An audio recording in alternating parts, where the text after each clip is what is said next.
In the UK, Parliament is considering a smoke-free generation policy. This would mean that from 2027, nobody born on or after 1st of January 2009 can ever legally be sold tobacco.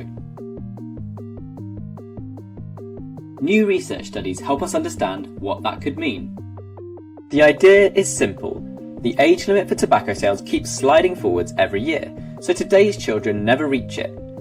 Because nearly all lifelong smokers pick up the habit when they are young, the aim is, by stopping that first easy purchase, most future addiction and smoking fizzles out. The policy doesn't cover vapes. They are being regulated in a different way. But the smoke-free generation has never been tried before at country level. So, to help plan for it, we need to know, what do young people think about it? How do they think it might work in practice? And what difference might it make to people's health?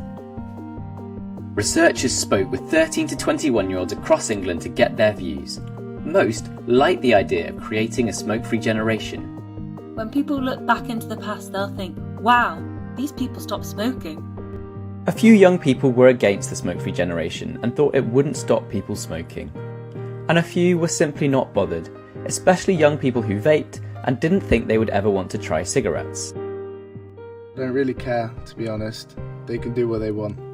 But generally, young people thought the policy would give the next generation freedom from addiction and harm. It's a good idea, because young people can get addicted easily. At the age of 18, it's too hard to make a decision. Young people also wanted the government to closely check up on shops, making sure they followed the rules. They also suggested additional ideas, like reducing the number of shops who could sell tobacco to help stop underage sales.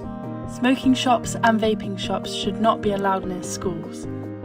The researchers also used a computer simulation to see how the smoke-free generation policy might change smoking and health over time. They found that with the smoke-free generation, smoking rates would likely drop fast.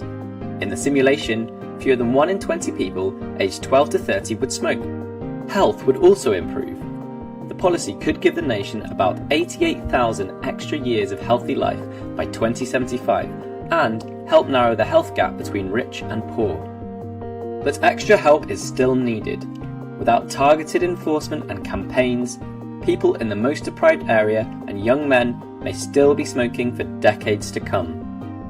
So, the research found that young people generally see the smoke-free generation as an important opportunity to free people from addiction and harm. It could sharply cut smoking rates and help people live longer, healthier lives. With targeted enforcement and campaigns, health inequalities can also be reduced.